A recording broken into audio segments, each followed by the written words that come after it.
Hi hello నమస్తే. Indian air force సంబంధించిన indigenous Tejas fighter jet November 21న దుబాయ్లో ఒక హై ప్రొఫైల్డ్ డిమాన్స్ట్రేషన్ సెషన్ నడుస్తూ ఉన్నప్పుడు, షో అంటారు దుబాయ్లో, ఒక హై ప్రొఫైల్డ్ డిమాన్స్ట్రేషన్ షోలో అది కూలిపోయింది. ఇది దుబాయ్కి సంబంధించిన ఎయిర్ షో ఏంటంటే, అది యాక్చువల్గా అన్ని దేశాల్లో నుంచి వాళ్ళు తయారు చేసినటువంటి విమానాలని అక్కడ షో చేస్తారనమాట. ఒక హై ప్రొఫైల్డ్ షో అంటే ప్యూర్లీ కమర్షియల్ కాకపోయినప్పటికీ, బట్ ఇది దేశం యొక్క ప్రతిష్టతని పెంచుతాయి. ఎందుకంటే ఈ తేజ ఫైటర్ జెట్ మనం తయారు చేసాము ఇండియాలో. That is made in India program, made in India jet అనమాట తేజ ఫైటర్ జెట్. ఇప్పుడు ఫ్యాషన్ షోలో కొత్తగా బట్టలు తయారు చేసి ఒక అమ్మాయికి తగిలిచ్చి, అది ఆ అమ్మాయి ఫ్యాషన్ షో ఇట్లా చేసిద్ది, నడుచుకుంటూ పోతూ ఉండిద్ది, అటు ఇటు ఆ బట్టల్ని షో చేసిద్ది అనమాట ఫ్యాషన్ షోలో.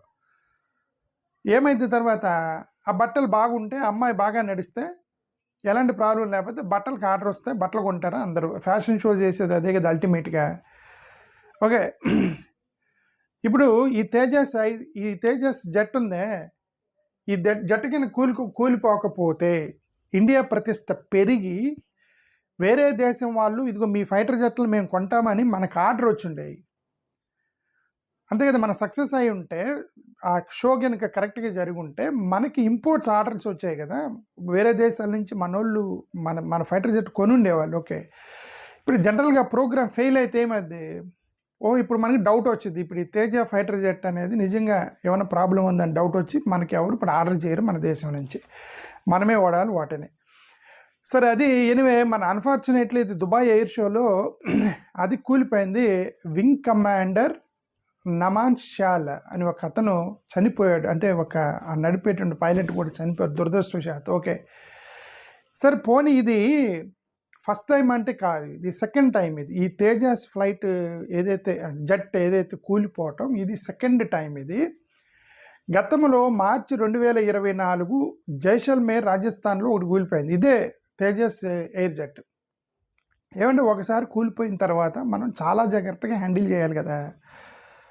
ఓకే, అదే ఇప్పుడు ఫ్యాషన్ షోలో బట్టలు వేసుకొని మీరు ఆ ఫ్యాషన్ షోలో చూస్తున్నప్పుడు ఒకసారి కింద పడ్డారండి పొరపాటున, ఏదో అమ్మాయి మోడల్ కింద పడిందా, లేకపోతే బట్టలు సరిగ్గా కుట్టకపోతే ఖాళీకి దగ్గర కింద పడిందా, ఒకసారి పడ్డప్పుడు నెక్స్ట్ షోకి జాగ్రత్తగా ఉంటారుగా.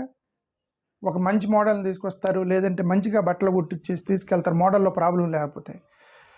ఇప్పుడు అలాగే ఇది గతంలో జైసల్మేర్ 2024లో ఒకసారి కూలిపోతే రాజస్థాన్లో, ఇప్పుడు మళ్ళీ దుబాయ్ ఎయిర్ షోలోకి వెళ్ళిన తర్వాత చాలా జాగ్రత్తగా మనం హ్యాండిల్ చేయాలి కదా, దాన్ని చేయలే.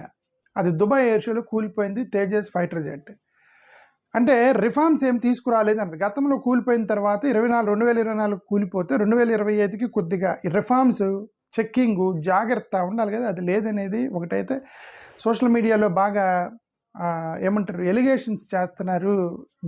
ఎందుకు ఈ పని చేశారు, భారతదేశానికి సంబంధించిన మన ప్రతిష్ట, దుబాయ్ ఎయిర్ షో మన ప్రతిష్ట పోయింది అనేది దానికి సంబంధించి ఒక రూమర్ కూడా ఉంది. ఏంటంటే విజిబుల్ టెక్నికల్ ఇష్యూస్ కనపడ్డాయని ఒక రూమర్. అది ఏంది, అంతకు ముందు రోజట రొటీన్ చెకప్ చేస్తారు వాళ్ళు, జెట్ని ఎవ్రీడే రొటీన్ చెకప్ చేస్తారు. రొటీన్ చెకప్లు కొద్దిగా ఆయిల్ లీక్ అవుతుందని ఎవరో చూశారు, అయినా సరే దాన్ని తిప్పారు అని సోషల్ మీడియాలో ఎక్కడో తిప్పుతుంటే, అఫ్కోర్స్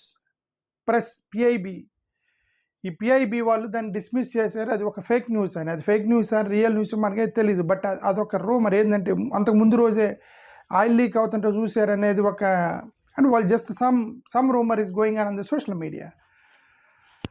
ఓకే, మోడీ గారు ఈ తేజాని ఏమన్నారంటే, world class 5th generation fighter jet మేము ఇండియాలో తయారు చేసామని చెప్పి చాలా ప్రతిష్టాత్మకంగా చెప్పినటువంటి ఫైటర్ జెట్ ఇది. మోడీ గారు చాలా గర్వంగా చెప్పారు దీని మీద. తేజస్ జెట్ అనేది world class 5th generation jet అని.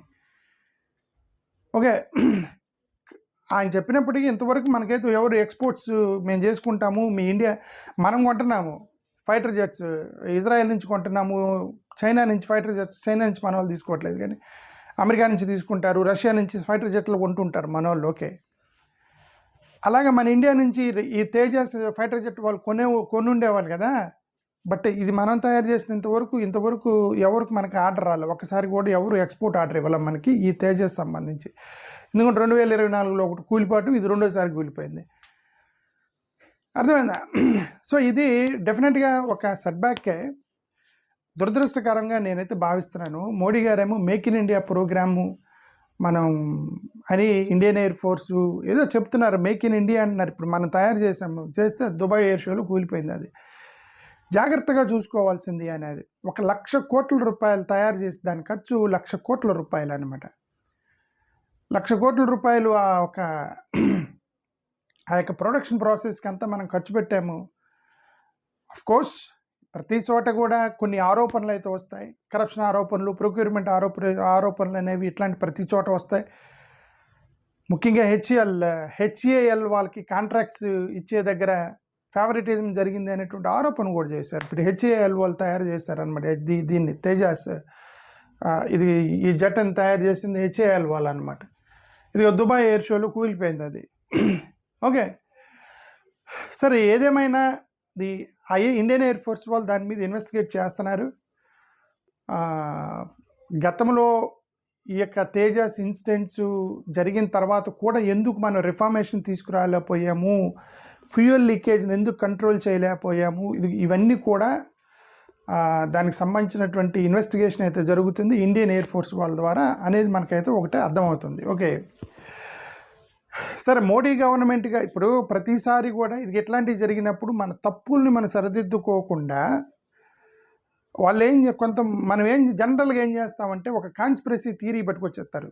ముఖ్యంగా ఈ యొక్క ఐటీ సెల్ ఎవరైతే ఉన్నారో, ఎన్డీఏకి సంబంధించిన ఐటీ సెల్, మోడీ గారి ఫాలోవర్స్ ఎవరైతే ఉన్నారో, టక్కున ఒక కాన్స్పిరసీ థియరీ పట్టుకొచ్చేస్తారు. దీనికి కూడా ఒక కాన్స్పిరసీ థియరీ అనేది సోషల్ మీడియాలో మాట్లాడుతున్నారు. ఏమని, ఎవరో కావాలని ప్రీ క్రాష్ ఆయిల్ లీక్ని చేశారు అని అవన్నీ చేస్తున్నారు. బట్ అఫీషియల్గా ఇండియన్ ఎయిర్ ఫోర్స్ వీళ్ళందరూ కూడా డెనీ చేశారు, అలాంటిది ఏం లేదు. రొటీన్ చెకప్లో చూసాము ఆయిల్ లీక్ అనేది ప్రతి చోట, అది రొటీన్ లీకే. అది that will not damage jet and it will not lead to crash అని వాళ్ళు చెప్తున్నారు. ఓకే, ఇది ఓన్లీ సోషల్ మీడియా రిపోర్ట్స్ అని.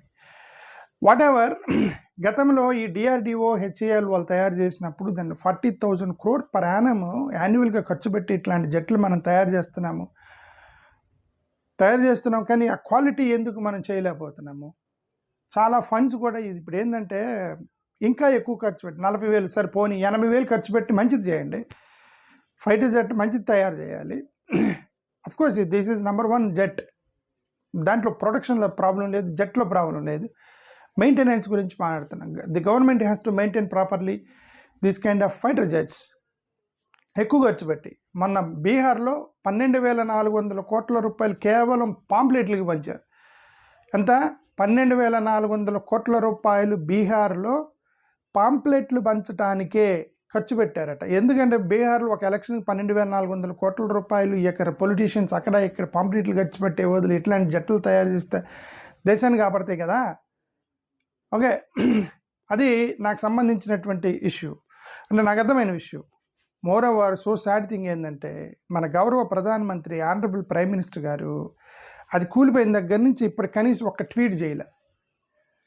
మందే కదా కూలిపోయింది, ఫైటర్ జెట్ కూలిపోయింది, ఇట్ ఈస్ అన్ఫార్చునేట్ అని ఏదో ట్వీట్ చేస్తారు కదా. మన ప్రధానమంత్రి గారు ట్వీట్ కూడా చేయాలి ఇంతవరకు అది కూలిపోయిన తర్వాత. అక్కడ G20లోకి వెళ్ళి ఫోటోలు తీసుకొని సోషల్ మీడియాలో మాత్రం పెడుతున్నారు ప్రధానమంత్రి గారు. దీనికి సంబంధించినంతవరకు ఇది రెస్పాండ్ అవ్వలేదు, తర్వాత రెస్పాండ్ అవుతారేమో చూద్దాం. ఓకే, సో ఇది ఫైటర్ జెట్కి సంబంధించి. ఇది దురదృష్టం మనకి, ఈ యొక్క తేజస్ ఫైటర్ జెట్ దుబాయ్ షోలో కూలిపోవటం అనేది దురదృష్టం. ఇది సక్సెస్ అయితే మనకి మంచి పేరు వచ్చిండేది దేశవ్యాప్తంగా. మోరోవర్ కొన్ని ఆర్డర్లు కూడా వచ్చిండేవి, దేశానికి డబ్బులు కూడా వచ్చిండేవి. మన వాళ్ళు తయారు చేసినటువంటి జెట్ సక్సెస్ అయితే భవిష్యత్తులో కొన్ని రిఫార్మ్స్ తీసుకొని నెక్స్ట్ టైం జరగకుండా, ఇది రెండోసారి జరిగింది, మళ్ళీ మూడోసారి కూడా జరగకుండా జాగ్రత్తలు తీసుకోవాలని గవర్నమెంట్ని కోరుకున్నాం. థ్యాంక్ యూ, నమస్కారం.